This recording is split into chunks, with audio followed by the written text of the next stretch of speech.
You're listening today to the Oxygen Thieves. I'm your host, Gary, and we have Mike, Paul, and Nick with us today. Paul, why don't you tell me a little bit about yourself? Hey guys, my name is Paul. I'm a former local police officer. I think we have a few good topics to talk about today. I'm really looking forward to things. My name's Nick. Been in law enforcement for roughly 8 years. Currently a police sergeant in a medical system. And just looking at the stuff here and ready to get into it. Yeah, I'm Mike, prior service Army medic. Got a few good years in. I'm Gary, prior active duty infantry in the Army, and we're going to be talking a little bit about demilitarization of the police today. And it's a buzzword in the population today, both legislators and just every old day people talking about it. And I'm not sure a lot of people know where the militarization ends and where generic police equipment and all that come around.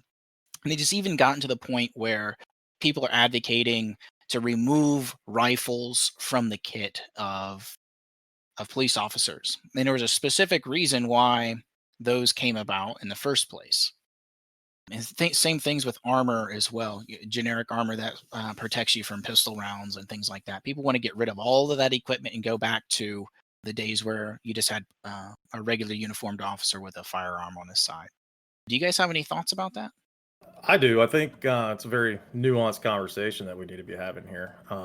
We've talked pretty in depth in regards to demilitarization of police, and I don't want people to think that you or probably anybody in here is like that fanatical about getting rid of necessary equipment. And by the sounds of it, Gary, that sounds like what some people are calling for, and I definitely would not agree with that aspect at all. But like I said, it's a very nuanced conversation, and I don't want our local police departments marching around as if they're some type of military or looking as if they're some type of military. But I think that's a far cry from, hey, let's remove patrol rifles or armor, those type of things that I would consider necessary for what they are doing. Absolutely. And you mentioned a good point. There's a distinction there where there's some excessiveness going on where MRAPs may not be the correct solution for a school district police force, but rifles have a everyday application as a tool asset. Not necessarily, you don't see police officers carrying their rifles around all day long. You see them with their service pistol, and having that tool for when it's needed is a valid exercise there. And the same goes for armor. I have a hard time coming to terms with people who want to remove armor from police. I don't understand how they don't. It's a entirely protective piece of equipment, and I don't understand how that translates into the thought process amongst everyday people. I agree with that very much so. There's a very big difference between military and police equipment. And so the armor is very much a protective gear. And so the police officers should have that.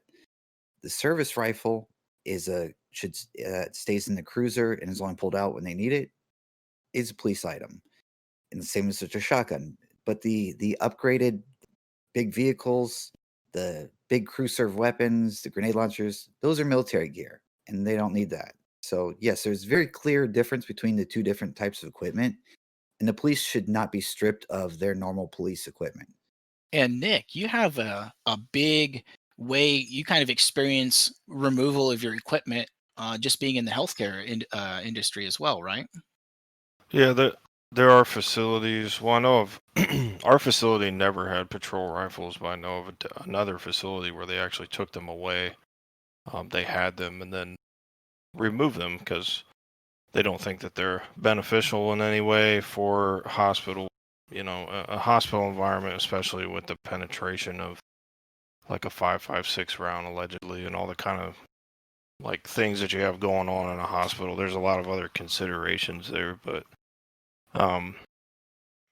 yeah, I don't know. I think on the armor topic as well that we should kind of highlight, we're not talking about like the everyday armor that pretty much all police it's mandatory for them to wear like the small arms fire. We're talking about like the military grade trauma plates, like the bigger kits. Well, I was not quite clear with that. The way I've heard it is that they've talked, because there's different types of armor. There is where they've talked to strip it down to zero armor, is what I've heard. And then there's also between the standard issue with just the ballistic for like the bulletproof vest that every officer wears. And then, like you're saying, the full SWAT, like where they have all the extra equipment for Right. entry I level. well, I haven't personally read anything where it's like getting rid of the soft armor for, pretty much stops all small arms fire. That would be nonsense, in my opinion.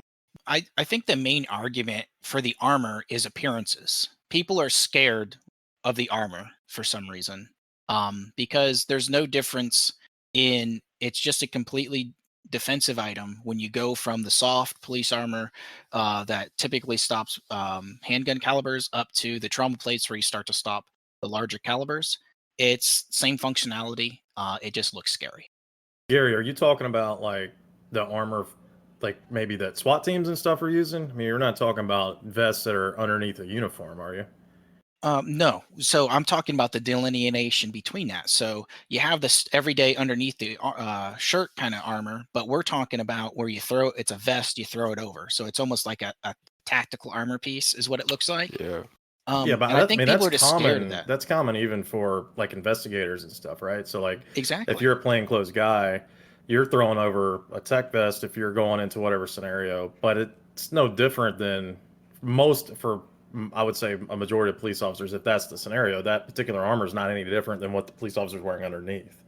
Yeah. So, Under their well, uniform. They're not wearing most like if you're an investigator and you have a tac vest for a situation like that, it's not like some level 4 ceramic plate armor or anything in that thing. It's same soft armor as you would have underneath. some of it, I think is probably ignorance. To be honest with you, if you're wearing like a soft armor underneath your uniform, as you're kind of used to police wearing, like for example, the one I wear actually goes over my shirt. I wear an outer carrier, but it's not it matches my uniform, so it just kind of looks like your standard shirt. But they have outer carriers that they're not meant for plates, but like people put their magazines on there, like for their pistol, their taser, and it looks more tactical. So I think maybe there's some ignorance going on as well, where they're like, look at that cop wearing a military vest, when really it's the same vest. It's just one that you can put equipment from your belt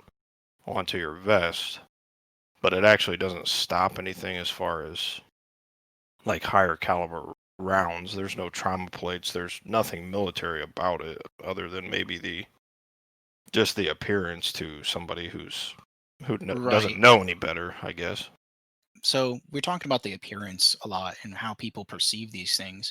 Even if those vests had a trauma plate in them, why is that a bad thing for a police officer to have as a tool? He may not wear it all day long like an infantryman will in war because he may not need to. But if he has a circumstance, why is that a bad thing for police to have access to when they have shots fired and they're going to it or whatever? Why not have access to equipment like that? Is my thought process. Yeah, I For agree. a person who is being paid by the community to protect the community, why would you take away a device to protect their life? Yeah, absolutely. I agree with that. And even personally, being a supervisor, we don't have we don't have a SWAT team or anything like that. I mean, we have one that we could get in touch with or use if something goes south, but um, we don't really have any tactical equipment. I mean, we've advocated for at least having stuff, but it's for those special situations, and I've kind of talked about that on some previous podcasts that we've done, where this some of this equipment has application, but it's when that situation arises, right? So I've actually advocated to have like trauma plate carriers in our patrol unit. Hey, if there's an active shooter in the hospital, why wouldn't you want that? If that person's using a rifle, your armor, the body armor that you wear as standard, is no good. I mean, Right. You're really only hoping a ricochet doesn't penetrate at that point. So, Yeah, yeah, basically. So, I mean, there is a time and a place for some of this equipment, and again, it's not like, I guess the problem I have with the demilitarization of the police, as it were, is that a lot of this equipment is not strictly military equipment. I mean, civilians can go out and buy trauma plate carriers, can buy ARs, and things like that. Now, as far as like the MRAPs and the big up armored vehicles, I have a problem with that. I don't really see a need for that type of thing unless there's a very unique situation that may be occurring. sure. And that's kind of where you're hitting on the points where some people seem to take this demilitarization to the extreme where they want to go back, back in time 60 plus years for the police where they didn't have veg equipment and they're not doing much really. Where in the reality is that we've evolved as a society and police force together, and they have to be able to address issues that come across us in an everyday scenario. Mike, you've advocated for plainclothes officers. Can you tell me a little bit of your thought process there? Yes, it has something to do with similar to what I've heard suggestions with the some of the communities trying to eliminate their police departments and send like social workers and such to instead of police to the less violent situations. The communities that have a larger police force can utilize plainclothes officers for part of their force and send officers wearing like a soft armor and just a gun, minimal equipment, and but just plain clothes to the situations that are not immediately violent, that don't need an actual standard police officer, that they would send these, but they're still sending a law enforcement officer, or they can send a social worker with this plainclothes officer. So that way, when they come to this scene, they're not they're not approaching it with the use of force. In the use of force paradigm, there's they're starting at 0, not starting at 1. Right, where one would be just your presence as a Yeah. police So officer, where they're not showing up with the because all right, from the person, from a standard person's perspective, you don't point of view, sorry. You don't have the officer standing there with his big armor, his Batman utility belt with all this crazy stuff hanging off of it, with his big radio on his shoulder, sitting there chirping and making all this crazy noise and being all intimidating. Instead, you have a normal person there just talking to you, being easy, but it's still a police officer.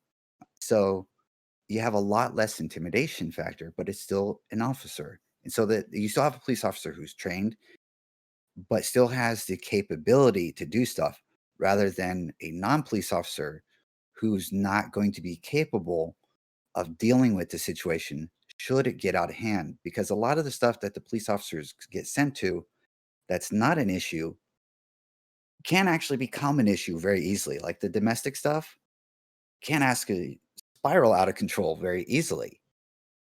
Not always, but it can. A lot of the stuff that the social workers get sent to isn't an issue, but it can become an issue. So that's why they would be very good to have the plainclothes that are specialized in using that. That's why I was curious to see if there would be any thoughts just with you guys having a response to that. Yeah, I do. If I can jump in here, and I bet Nick's got a few of his own thoughts on this as well. I part of that seems like a good idea, but the police officer in me thinks, well, what about my tool belt, right? So like you're saying, radio or armor and gun.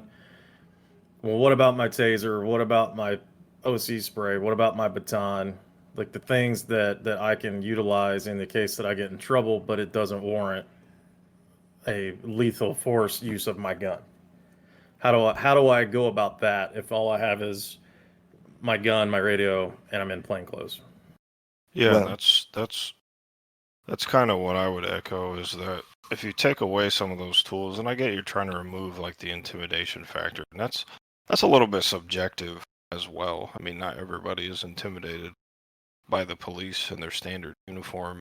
It kind of depends on the person, but um, if you take away those intermediate tools, basically what you have is either we're going to go hands-on fist, or like body control techniques, and then your next level is deadly. There's nothing in between. So I kind of have an issue with removing some of those tools. I mean, the kind of people you're talking about, the way that detectives are basically they dress like that now, so when they go out and they're doing investigations like post incident, that's how they dress, you know what I mean? But it's not a situation that hasn't already been taken care of by the uniform division. It's kind of seen Yeah, safe. they're not those guys that you're talking about are not responding to what generally would be considered a potentially violent situation. Of course, they certainly can turn out to be that way, even for the detectives in those scenarios you're talking about. If they're out looking for somebody or trying to make contact with someone, but they're not responding to a call that may have some potential for violence, where it's a reactive situation. And also, I kind of have a unique perspective, I think, because being in a medical facility where we have psychiatric rooms that people are held in, and we actually work closely with social workers, kind of in this unique perspective where people are talking about doing this type of thing on the road. It's actually something that I already see every day. And I can tell you from personal experience, and we're right there within 50 feet of being able to assist these social workers. If they didn't have somebody there to back them up, sometimes some people that you deal with in the mental health community, they just snap. There are times that we, along with security and medical staff, we have to get involved almost immediately because it's just a unforeseen escalation. So some social workers, somebody will get hurt responding to these calls with absolutely nobody there to back them up. Yeah, I think it's an absurd notion to even consider sending social workers to what would be considered a police incident or a call for service for police. I think anything, if anything, uniform patrol officers are often acting as social workers. So to me, it would make more sense to provide better training, Yeah. better training from a psychological standpoint, have psychology training and de-escalation training, and being able to communicate. I think that's something that's really missing from a police academy. If you think about how much of your interaction as a police officer is about communication, but the reality of your academy is you don't really get any training in communication. Personal communication is a really important skill to have, and that is not really taught. You're taught how to shoot, you're taught how to drive a car, you're taught how to, use defensive tactics, you're taught how to handcuff people, all the basic essentials of being a police officer, but the biggest one being communication is not found in that training. Yeah. Yeah, I would agree with that for sure. You cover a lot of the hands-on stuff, but you definitely don't cover the day-to-day life. And you essentially are an untrained social worker. But I'm not I'm not opposed to actually having social work closely with law enforcement and deal with that. I just think that there has to be a uniform person close by, just in my personal experience, or somebody's gonna get hurt. My biggest thing for this push for social workers, I'm okay with social workers interacting, like Nick here has said, with the police environment. But my first instinct would be a police officer responds and calls a social worker to come help. So you'd have to have some kind of network there, and departments and things like that, to where you have access to social workers. But how do you get to that point is another discussion point. But I think there is something to be said there. Not having to play, the father to a child when you're called is something that I think that police officers should not have to do. If they're, I mean, especially police officers may not even have kids, and then they're asked to try to get this kid to behave correctly. And that's a little outside training doctrine, whereas a social worker may have, you know, studied that or even done it before many times, you know? So there's Yeah, something to be I said. don't think there's anything wrong with that idea, but those aren't inherently police situations that you're involving a social worker into. You know, you're that, but some of the stuff that we've discussed and looked at previously is actually sending social workers to someone making suicidal threats or other, disputes between neighbors and calls for service that could potentially turn violent. You know, if you're sending a social worker to go deal with a 10-year-old kid that's, needing a father to enter, that's not there or whatever, that's one thing. But like the idea of sending social workers or unarmed anybody to situations that may involve a weapon or, potentially dangerous situations, to me just doesn't make a whole lot of sense. Agreed. Sending them unarmed like that, untrained, is a little excessive. You're going to a pretty far extreme. You got to think of it from a everyday standpoint. Would you, as just an everyday person, want to go to a call like that with no training on how to deal with people who, if they get violent or have the tools to deal with somebody who does get violent? Do you really want to go there to that call yourself?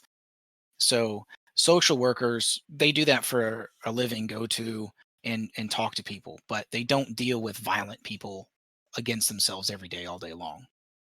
No, and I think Yeah. it goes back to what I said. If you're if you're looking for that concept, then we need to start training police officers differently. We need to have a lot more training when it comes to communication, interpersonal communications and psychology, those types of things. And we just don't do that right now. It's just not a thing that's done. I just Interesting. Go ahead, Nick. sorry, I was just gonna say I don't think that people like when they're not in this line of work can appreciate how quickly some of those situations can escalate, right? So sometimes time is not on your side. And I have an example. We had um, at the city police department, a guy who showed up at the lobby and said, "Hey, I would like to talk to somebody," and he was having like a mental health crisis. And I'm not sure exactly what he said, something to the effect of like being suicidal or whatever, and he just really needed somebody to come out and talk to him. And as soon as the officer went out and was within range to speak to this individual, he immediately stabbed that officer in the head with a screwdriver. The officer lived and was fine, but then he shot that guy who also lived. But it just kind of highlights how quickly it's like, hey, this guy just needs to talk to somebody, and you show up and immediately, like sometimes this job is 0 to 100 in the drop of a hat. So that's my problem with it being safe. Is just you just there's absolutely no way for you to know. And that's my concern about this demilitarization in general, where you're trying to take tools away from the police. In some aspect, it may make sense, but a lot of aspects it doesn't. And along that vein, you see on the internet, there's generic bills being created for local law enforcement, or excuse me, local legislators to fill in the blanks, essentially, that would demilitarize the police in their local jurisdictions. And that would be, removing firearms, like the rifles or body armor and things like that, all the way to even the qualified immunity stuff, where these bills that are generic and pre-written are getting rid of qualified immunity in these the local aspects. And I found that it was quite interesting that people are willing to even consider using these or putting them on the internet, where there's not really a lot of thought process other than filling in the blank and signing it into law. I'll just say that I think it's kind of a fine balance. I think people have to understand why qualified immunity is a thing. It's so that people can't just arbitrarily sue law enforcement that were well intentioned. But that's not to say that somehow it couldn't be modified so there's more accountability for, use of force situations. But it's, you know, police are asked to do a lot of things that an everyday person isn't. And if anybody could just bring litigation against you for anything, whether you are well intentioned or not, and have all of your assets frozen and kind of have your life put on hold all the time, it would really, I don't think it's going to achieve what people hope in that making police accountable. You're just going to deter more people from wanting to do the job. If police just start getting sued all the time, it's already hard to find good candidates, so you can't push them too far. Right. There's something to be said about why you want to get rid of that immunity. And to be clear, this is a civil immunity, not criminal immunity. A lot of people think this qualified immunity makes them immune to criminal acts, criminal prosecution and stuff. That's not the case. So to be clear, qualified immunity applies to when you're doing your everyday job, doing something that's not against the law. You can't be sued for it unless there's some kind of history behind it, or you've been prosecuted and found, guilty of doing, a criminal act that's related to that. So it's not. A lot of people think that it's the other way around, where it's just complete immunity; they can do whatever they want, and that's just not the case.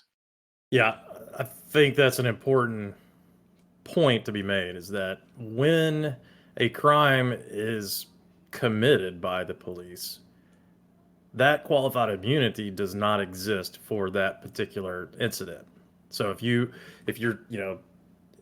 go to prison or whatever, you get charged with a criminal statute violation in the course of an incident, those people are not then subsequently immune to civil prosecution. They can absolutely be sued for whatever it was that particular incident was about. So I think it's a little bit overblown to some extent, especially because if you're seeking civil restitution for an act that a police officer committed, you're really not going to get a whole lot if you're just suing a police officer. The people with the money that you're going after is those local jurisdictions, whether it's their city, county, or the state.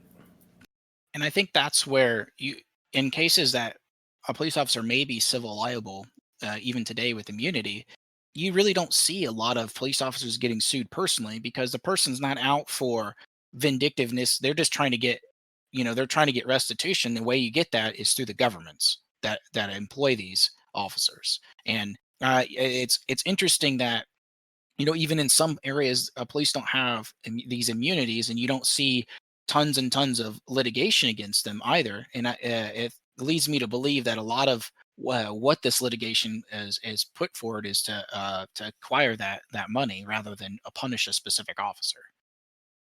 Yeah, I think we have to look at where, object, what the objective goal of removing this is. Is it just from a place of anger because they want to personally hold somebody civilly accountable, when something goes wrong? Because like you guys were saying, let's say there's like a wrongful death suit or something like that. The city or the corporation or whatever you work for, like they pay out in those instances. So it's not like people can get nothing when a cop, messes up. But I think that wanting to get rid of qualified immunity maybe comes from a place that isn't objective and more of out of some type of anger or like misguided vitriol where they want to really be able to come after somebody at a personal level, which essentially I don't know what's the goal. What's the goal? Yeah, and I feel the same way. I'm not so sure where people are trying to go with it, but to me, it feels a lot like someone is trying to hold police in general accountable, and you don't see that. So if you sue that police department, you end up suing the city, and the city pays the money, and it doesn't come out of any funding for the police. And people want it. What it appears is that police themselves, whether they're the department or the police officers themselves, they want them to see some kind of backlash for like a wrongful death or something like that, as you mentioned. And I think people are just going about it in a weird way where qualified immunity doesn't, it only accomplishes really part of what they're trying to do. And maybe shifting or changing the wording on how things work might make more sense. Yeah, and I don't want to downplay how people feel when certain tragedies happen, like George Floyd's situation. But again, I think that objectively we have to look at what the goal is, and I think that there's just a grasp right now at straws to kind of do anything that we can to modify policing, whether it's right or wrong per se. Yeah, Correct. how can we damage the police? That's what I get out of this entire thing. Ends up being the us versus them mentality, even in the grand scheme of things, is what it feels like. Yeah, well, let me ask you, Gary. I know this is a deep question, but how do we get away from that? I mean, that to me, for when I have these discussions, that's what it all really circles back to. Whether it's militarization of police and having a militarized police agency come in on a local level, and then all the citizens look at it and be like, wow, what's going on with this? Or whether it's the side of the police who's dealing with the issues that we've discussed in the past, where you develop that us versus them. We're the good guys and essentially everybody else is a bad guy.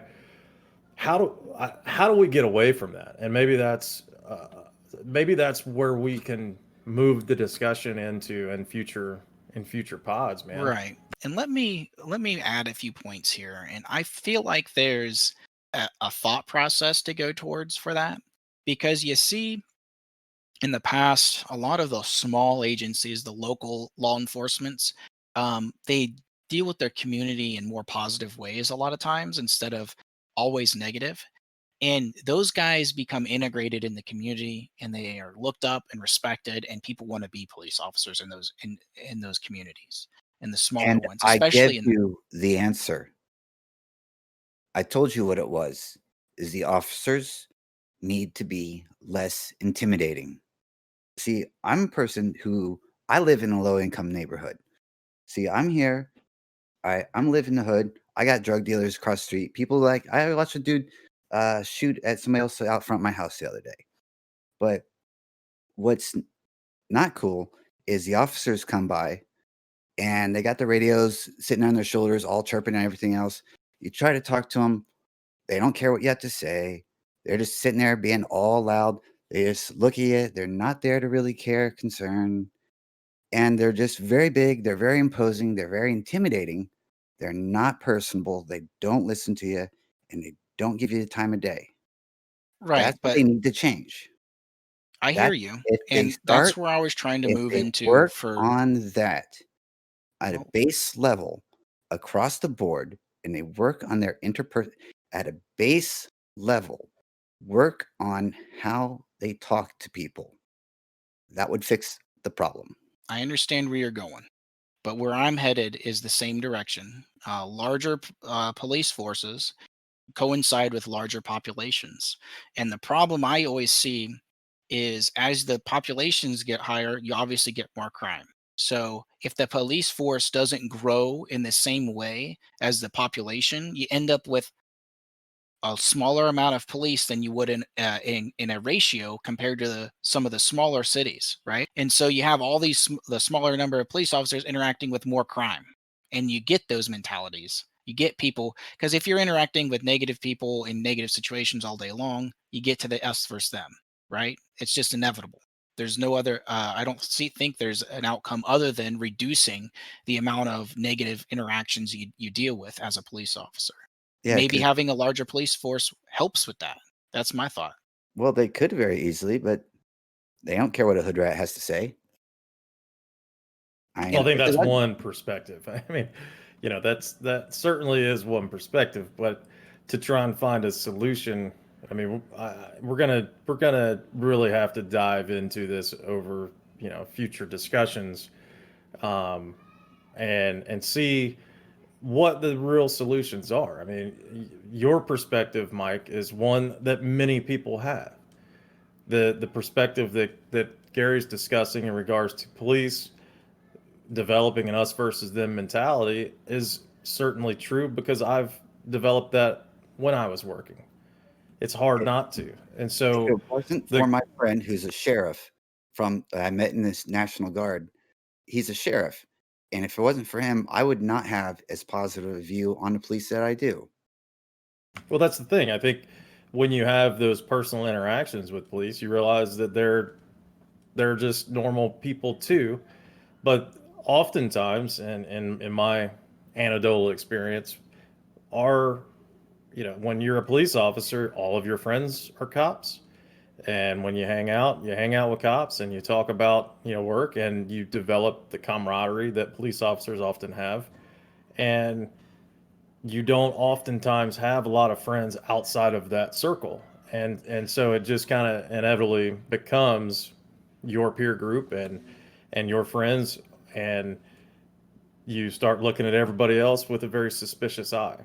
This is a very, very in-depth discussion that would need to be had, because there's so many levels to it, and whether it's the intimidation factor of the way that the police look now, um, or how personal the interactions are with individuals and the police, or the mentality of the police, the psychological factors of that, the training factors of that. There's so many things that go into this. We're obviously not going to sit here and find a solution today, but it's certainly something that I look forward to discussing in the future. Absolutely. And interestingly enough, the House has drawn up and approved a bill, and that's in the Senate currently, that discusses a lot of these things that we're talking about, from the demilitarization of the police to qualified immunity, all the way to things like chokeholds and profiling. So I'd like to go over one of their documents that they've provided to kind of talk about where that's headed. It may never reach law, but I think it's worth talking about how the House has trying to direct national police reform from a federal level. And where they really start out is they're trying to end racial and religious profiling by police officers. And the way they state that they do it is by prohibiting it, which I believe it's already prohibited between racial, religious, and all that in a lot of places. But this would put it as a federal mandate. And then also mandates training on those points: racial, religious, and discrimination training. And that would be obviously a federal requirement of some sort. And to collect activities on those investigations around those types of profiling incidents. Do you guys have any ideas on where that is going to head in the police uh, world? Well, as we kind of talked about in the past, I mean, I'm all for some standardization of training. That's obviously missing from policing in general. As we've kind of said, that the academies vary by state to state, and academies within state vary. So having some federal, requirements would be good. I mean, is this first introduction like the absolute pinnacle of what needs to be done? Probably not. It's maybe a start, but In the terms of profiling, in your terms when you're in the city, did you guys perform profiling in any way to prevent crimes or anything like that? well, like when I look at this, this Justice and Policing Act work to end racial and religious profiling. Yeah, I mean, racial profiling, religious and discriminatory profiling. I mean, that's not really somebody's probably doing it, but I mean, that's not like something that when I was in the city, for example, they were like, okay, well, here's what we're gonna do. We're gonna go to predominantly minority neighborhoods, and we're gonna look for certain. I mean, it's already not something in my experience that people are doing, and it is prohibited. So this would maybe help for some areas where they're they're not doing those things, but I didn't see that as a problem. The kind of profiling we've seen is like, okay, I know where my drug houses are at. I see a car pull up. He's there for less than 10 minutes. He leaves and doesn't signal from the curb and pulls back out into traffic. I have a good stop there, you know. I know that you don't live there because I checked your plate, it doesn't come back to that address. That's a different kind of profiling. I'm profiling that drug house. I know what kind of traffic goes in and out of there and who's visiting. But we're not looking for a person based on the color of their skin or, anything like that. It just is what it is. Yeah, you don't care who's going into that crack house. They could be black, white, Asian, whatever. It doesn't matter who comes and goes from that particular crack house. You pulled you're that just driver over based off of police work. You had nothing to do with who that driver was. You didn't even look at you didn't describe that driver at all by their race, gender, or color at all. You just said you pulled him over because of this, and that.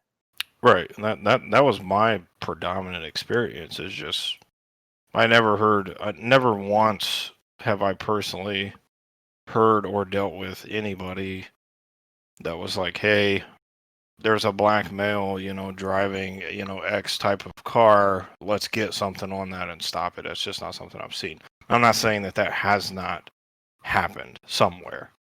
Well, I think the argument becomes like, how nitpicky does this thing get? After 9/11, and you look at who the terrorists that hijacked the airplanes during 9/11 were, and you go, okay, well, they're all Muslims, and they're all generally from a particular area.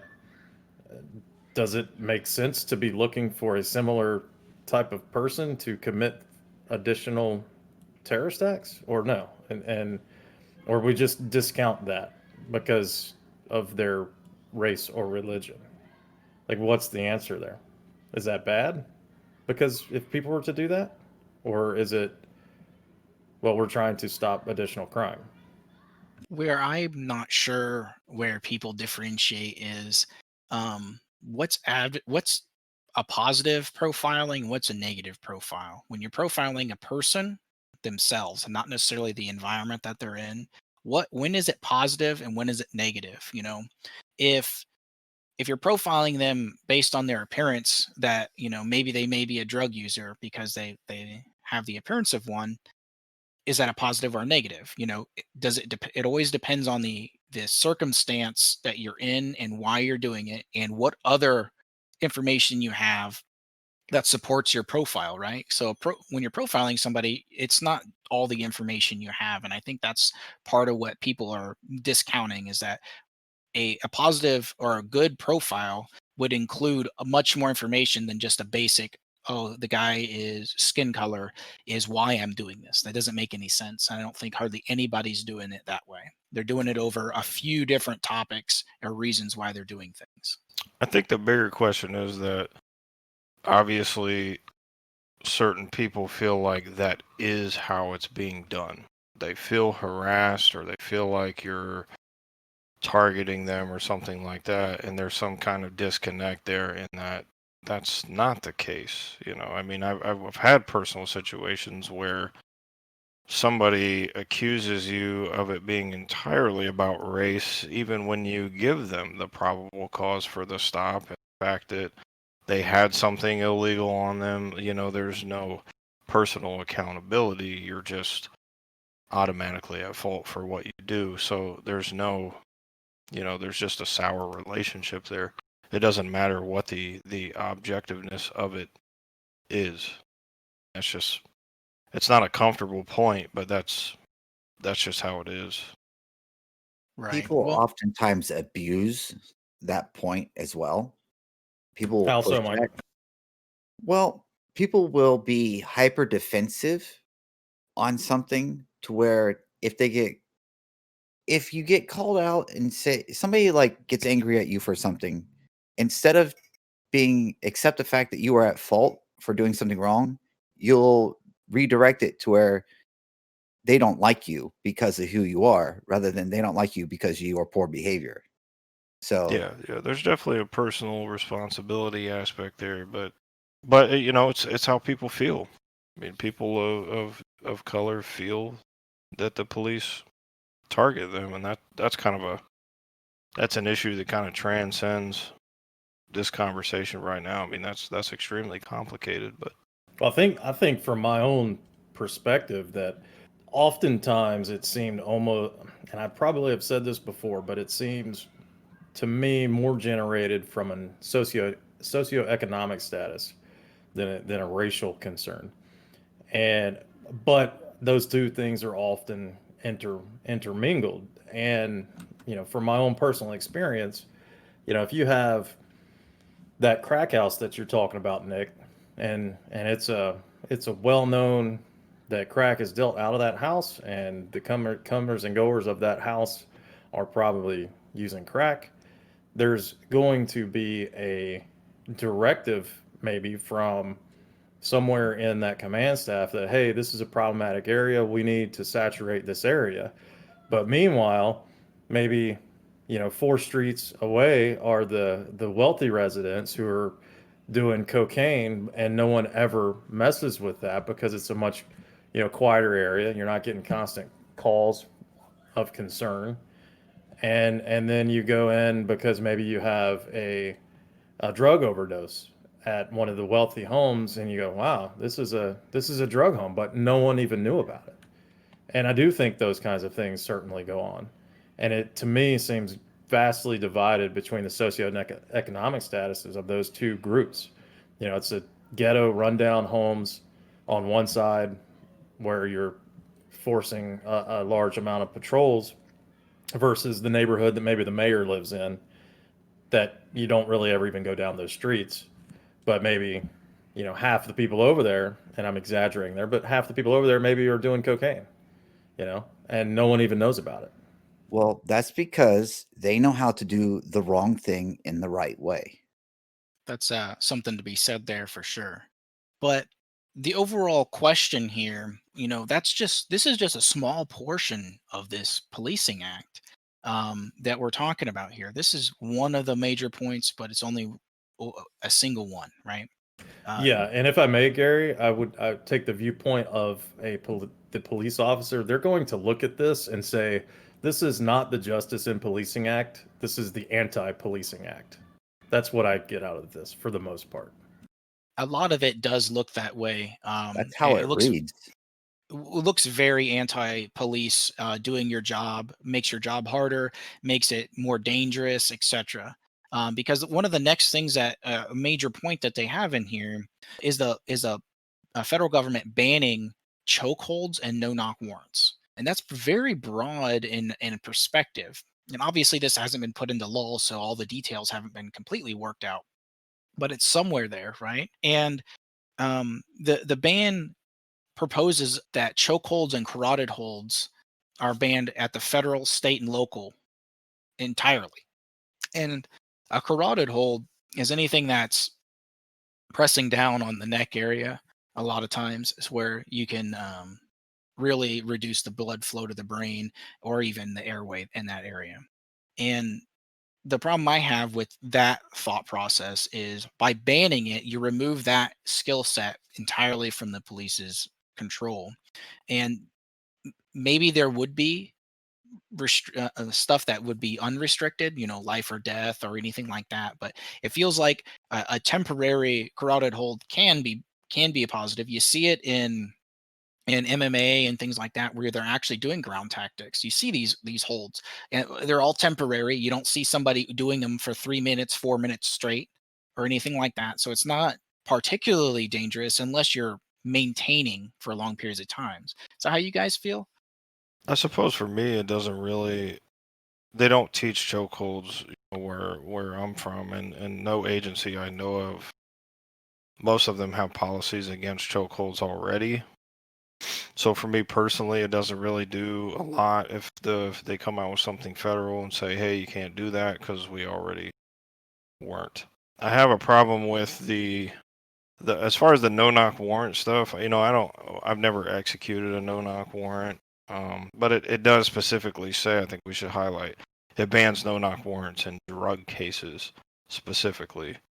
So it's kind of talking about the risk to reward factor there. Is seizing some drugs worth someone's life on accident? If something goes wrong, probably not. Probably not. So I mean, I understand Well, where they're coming Nick, in from. that, I would challenge you that in that case, then oh, should we ever be sending a SWAT raid into a house for a drug raid? I mean, if it's Well, not worth that risk, why even do it? that's kind of a deep conversation about the war on drugs. You know, that's what's really the value. Maybe that's a You know, future conversation where we can delve into that a bit, the war on drugs there. But that's definitely a long in the history and in content there to talk about. On a real quick, before you get too far, away on that stream, I wanted to get real quick on what you said with the carotid hold. That goes from the jujitsu and the combative stuff. That's the 4-second choke. If you actually do that properly, you can, and you hold that, you can actually kill somebody with it within 30 seconds to a minute, by the way. Well, and that's an important point, Mike, because as Nick said, and I can attest to, I never had any training. You're taught not to use those chokeholds, right? Like that's what you're taught. Don't do this particular tactic. And then if you actually do have people utilizing them and they've never had any actual training in the use of them, as someone in my position or Nick's position would never have any training, maybe we would not realize the repercussions of utilizing that in the wrong way. And so Well, I think that is an important point. I can agree with you there. The one thing I would say that I've seen, the on the internet, obviously, so it's not every day, but I've seen examples of a chokehold would be you're in hand to hand with somebody, and the person gets low on the police officer in grappling, and so the police officer goes around the neck when they're standing. That's the most chokeholds I've ever seen is that when they're fighting, they're wrestling around trying to arrest him, and he goes low on the police officer, and the police officer grabs around his head to try to maintain control over. That's the extent I've seen. But like you guys said, it's like you guys don't train it. You advocate not to do it because it's dangerous, and I completely agree that it is dangerous, but banning it on a federal level, what does that really accomplish? Other than trying to criminally prosecute somebody that may already be able to be criminally prosecuted for something else. Yeah, I want to talk about the next line here. This one is one of the big ones that concerns me. Is it says they require that deadly force be used only as a last resort, which is already the case, right? And it requires officers to employ de-escalation techniques first. And additionally to that, changes the standard to evaluate whether law enforcement use of force was justified from whether the force was, quote, reasonable to whether the force was, quote, necessary. That is a huge change in the idea of use of force. Well, I well, I think go ahead. sorry, I was just gonna say that the really everything in there is already the case at the federal level, right? They already have case law. That's where we get use of force standard. Tennessee versus Garner, Graham v. Connor, stuff like that. There's already cases that establish whether, the force was reasonable, whether the force was necessary, yada, yada, yada. The one line, like Paul was saying, that kind of is troublesome, it says requires officers to employ de-escalation techniques first. That just, in cases of deadly force, that is not always possible. And so what's going to happen if you just have a situation where it's straight to a shootout, but you don't attempt to tase the person first, so now you're criminally liable? Like that's troublesome. I think it's far reaching in its implications, but what we're reading here isn't necessarily the final law. So I could see them making it okay-ish, but I can see where they're trying to come from. A lot of the public see a shooting, and the police officer says, "I was scared for my life," and then is that's good enough for him to shoot the guy, and the guy wasn't armed or he was bringing up a cell phone. That's really where I think people are coming from. But the reasonable to necessary would really have to be more than just that vague lining, because like Nick mentioned here, um, if you're required to do de-escalation techniques in completely, that would really limit your safety. You become, it's a less safe option for the officer at that point. Then you're having a lot of issues. But if if you make it to where there's some standards where you can bypass de-escalation, where you have to go right to, then that's a different scenario, right?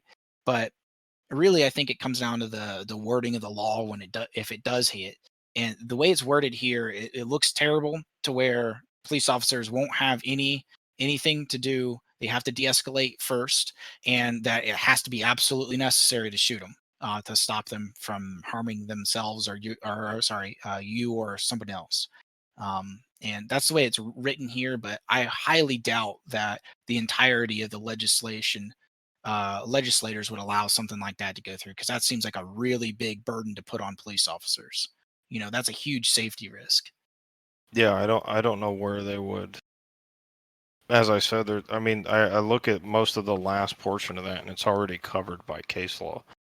I just, maybe from a place of ignorance, if people don't understand, which is what I find a lot when you look at like deadly use of force, people look, they kind of armchair quarterback those situations and say, well, they found out after the fact that he had a pair of pliers, and they could have just said it wasn't a gun, and they could have just shot him in the leg, and blah blah blah. But that's not. There's already a federal standard on judging those use of force cases. There's a reason that it doesn't work like that, because you can only operate under what what use of force says is it's the amount of force that was reasonably necessary based on the circumstances that you knew at the time only. You can't go on the post incident and say, okay, well, we found out XYZ, and now, like the officer in that situation would not have been privy to that. It's an impossible standard. So Right. I don't know how they would change it, I guess is what I'm trying to say. Yeah, it seems almost a little bit of a word game, right? It's like the reality of when we talk about use of force, we kind of use those two words together. We use the amount of force that is reasonably necessary. That to me is like the common terminology or the common use of that. But I think the other thing to look at here is the idea that if this were to pass and local and state agencies don't follow this, then you will lose federal funding, which is the statement where it says condition grants on state and local law enforcement agencies establishing the same use of force standard. So all these three things that we talked about so far all have the stipulation that if you don't do this, the federal government's going to pull any grant or any federal funding for your police agency. That's correct. And it even goes down further in this document to talk about limiting military equipment and requiring body cams. And that's the same aspect. If you're not following these specific requirements, you'll lose funding. So includes all of that transfer between the military and state and local law enforcement that we see that everybody doesn't like. That includes a broad spectrum of equipment. It looks like this law wants to limit what it actually has. It remains to be seen exactly what they're trying to accomplish there. But the ideal scenario would be to not be getting rid of the equipment that's valuable, things like radios and body armor. That's all stuff that's very valuable and is not offensive in any way. It's not like an APC going down the street, an MRAP. So Yeah, there's a lot more to this document too. I think we've not even made it off the first page, but I would like to kind of move our discussion into the direction towards this in the second page where they discuss the change the culture of law enforcement with training to build integrity and trust. Well, you guys, any of that stick out to you? And before you answer that, one thing that I thought was kind of ironic was that this document is and specifically in this area and a couple of other areas is using a discussion point for President Obama. So it's going back over 4 years, basically 5 years ago, to bring up a task force that President Obama started. So it just seems kind of odd that they're going that far back to say, okay, well, we need to make sure that we're following what President Obama established, 5+ years ago. Just seems kind of odd, not to get overly political, but seeing that repeatedly in this document, just kind of thought was kind of odd. But I would really like to discuss like what their ideas are in regards to trying to, rebuild the relationship between the public and the police, which I Before we dive, let me make a distinction here. We've talked a few times about case law, and then we've talked about executive orders, and we're talking about right now is a legislative action. They're all different. Legislative action is the rule at law, whereas case law is something that is found to be true based on cases by judges and juries. They come up with solutions based on the law on each scenario how things work. And then you have executive orders that are laws or restrictions or whatever, programs that are done by the president. So that's the difference there. But I would have to say that this entire section talks a lot about building integrity and trust in the community, and I'm not sure, other than massive amounts of training for the police departments, how you go about that. You just train them almost, to be a low level social worker. Otherwise, I don't know how you get past that in this particular legislation idea. I'm just looking at it in this particular section, and I don't really see a whole lot. It just seems kind of a lot of lip service. I, you know, it does talk about implementing accreditation standards, which certainly we've discussed, and I think all believe that that's a good idea. The other stuff is more investigative and playing, IA type role for people where, when you mess up, we're going to make sure that you're in trouble, and the federal government is going to ensure that you're in trouble. That's kind of what I'm reading by this. I don't really see how that is helpful to really bring the two communities, being police and citizens, back together. I and maybe I'm wrong. Maybe I'm a little tone deaf in this. And obviously, I'm not from the perspective in which I generally distrust the police. I just feel like, as a police officer, there's not an overwhelming amount of like coordinated effort to just be bad and doing the wrong thing. To me, it always seemed like all the police that I knew, it was like, if you're a bad cop, we want you out of here.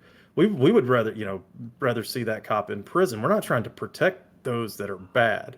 And so when I see this, that's kind of the angle that I get. It's almost like this is written to, like, oh, there's so many bad police officers out there that they're all protecting each other, that we need to have this big coordinated effort against that. And I just don't really believe that's the case. Well, I think it's public perception is what drives this idea, more than anything, where the majority of police departments out there are not bad, whereas then there's at least one out there that does engage in weird behavior, and they do back each other up. There's one police department out there somewhere that's doing it, right? And so that's where I believe it's coming from. Everybody thinks that the police are this gang that never go against each other, and if somebody goes against the grain, they're the worst person ever, and then they get shooed out of that department, is a lot of what people think. And that's just not the Yeah, case in a I don't broad believe that's spectrum. the case. I mean, in my experience, I've worked with a lot of people that, we had definitely had our interdepartmental politics, as any place does, and I definitely worked with, people that were probably above me in ranking that I would certainly thought were bad people, but there was no one there making a coordinated effort to protect them. If anything, we were trying to uncover them and oust them, because it gave everyone kind of a bad name. And I just find it really hard to believe that there's some large coordinated effort throughout the country that's happening. I just don't. And again, maybe I'm tone deaf or blind to that, but I don't think that that's the problem. I think, like you said, Gary, that it's an optics situation. which is what we've kind of discussed in general. And I just don't really see how this has much effect on what we probably have identified as some of the problems. Right. This document always also goes on to discuss transparency and collecting data, and this goes into police misconduct and use of force. And I think what they're trying to do is do something closer to the way Florida does things, where this data is readily available. I don't think that's necessarily a bad thing. Having more data for the public in general to see about use of force and misconduct is one thing. I'm not 100% sure on that one, but use of force I could definitely see as a valuable tool for the public to see, like, hey, like the police really aren't as bad as we think they are. But you look at the data, but and that's all publicly available. So it's not like the police is just giving you a data sheet saying that it's great. So it Yeah, but gives solid I don't evidence. think many people care to just look at the data. That's not going to win many arguments in this day and age with what's going on. I think overall, like there's a big ignorance of realities about policing in general, and so a lot of stuff in this document is developed with a lot of good intention. I have no doubt, but just we're kind of getting into the collecting of the data. I'm not like I have no problem with people who have some type of misconduct issue being tagged, but I think it's a line that you have to be careful how you toe it, because I know personally of departments that are very overreactive to use of force situations and punishment. Um, I'm thinking of a particular place, and I won't put any names on anything, but literally every use of force incident resulted in somebody being on paid leave, regardless of whether it was justified, because of their own personal, standard of, basically the guy at the top didn't want anything to come down. He didn't want anybody crapping down his neck. So in result, there was a overreaction and a punishment, even when you didn't do anything on a legal standard. So my question would be, what of a place like that? So now my name is put in a database as having police misconduct, even though based on the established guidelines of use of force, I've never done anything wrong, but bad department policy results in me never being able to work anywhere again. So you have to be careful with some of this stuff as well.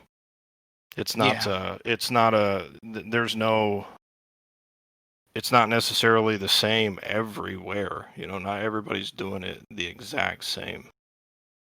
The standards are the same, but how they personally handle them on an interdepartment level could be different. They may put you Right. on paid leave every time you shoot your taser, whether it's justified or not. Now I'm in a database for, Well, maybe you that's being on paid leave for using force that resulted in being justified, but that's going to be a ding. right, and maybe that's something they cover in the actual legislation, where it's only based on incidents that result in ultimately getting fired or something like that. Maybe that's where they delineate, where they start putting you in a database.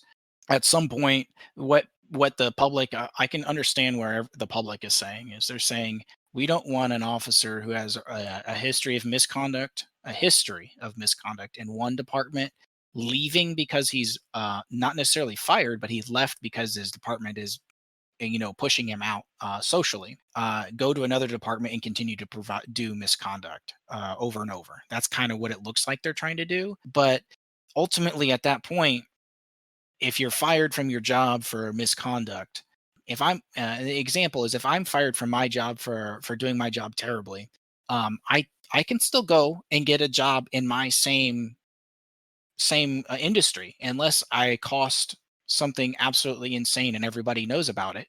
But I can still go to the next company down the road and get a job in my same department, even though I messed up bad in this one company. So, you know, ruining somebody's career for having an issue in one section, is that really, how extreme do we want to take this? Is what I'm trying to get at. having extreme behavior result in something like you can't get a job at another department is one thing. Whereas if you have, minor points that lead up to you getting fired, is that required? Are you required to not get a police job ever because maybe you didn't show up to work on time 5 times or something like that? Is that Well, unnecessary? not just that, Gary, but you know, having worked in an at-will police department or at-will state at a police department, uh, you can essentially be fired for just about anything, whether it's legitimate or not. So, and you don't have any recourse. And that's one thing. Not to get into it, but you hear all these, you know, people right now anti-police union, protecting the people in the police unions. And I worked in a state we didn't have any of that. We had no protection. And so, you literally could come in one day and they go, "Oh, your boots aren't shiny enough. You no longer work here." You know, that's not necessarily going to happen, but that, working in a place like that, I could see those types of things being abused from an administrative standpoint because that absolutely happens. Right. And that's all I'm trying to get at is we need to look at the whole picture across all of the states when you're doing federal legislation like this, not a subsection of this city or this state. You got to really look at how does this apply everywhere when you're coming up with these ideas, because a misconduct registry is based on how you're fired, when you're fired, is that's different, going to be different on every state, right? Yeah, I mean, if you don't have any recourse, right? Like you work at a place that doesn't have a union, and you come to work one day and your supervisor says, "Hey, uh, the lieutenant said you did this, and here's your write up. Sign it, or you're fired." What do you do? Because that's a real scenario that happens. Because I've been there. All right, and you have basically no recourse. Could you file a lawsuit at the end of the day? Probably. But if you have those type of leadership people in your department, uh, and all of a sudden you're in that database, you're pretty much screwed, man. Yeah, and that's kind of what I was talking about. Is that it's not it's not really made equal across the board. It kind of depends on your department and how they interpret their policy and particular personnel that are in charge and how they handle certain things. So some of this is, I don't know. I mean, there needs to be more details. So I kind of understand where they're going with some of this, but it's, I don't know. Yeah, I think we definitely would need more details. But if this were to pass in that capacity, that would be a concern of what you're talking about, Nick. There's different places throughout this country that kind of operate differently, and different local agencies do different things. And that's, in my opinion, why we don't really need an overreaching federal government for a lot of these types of things.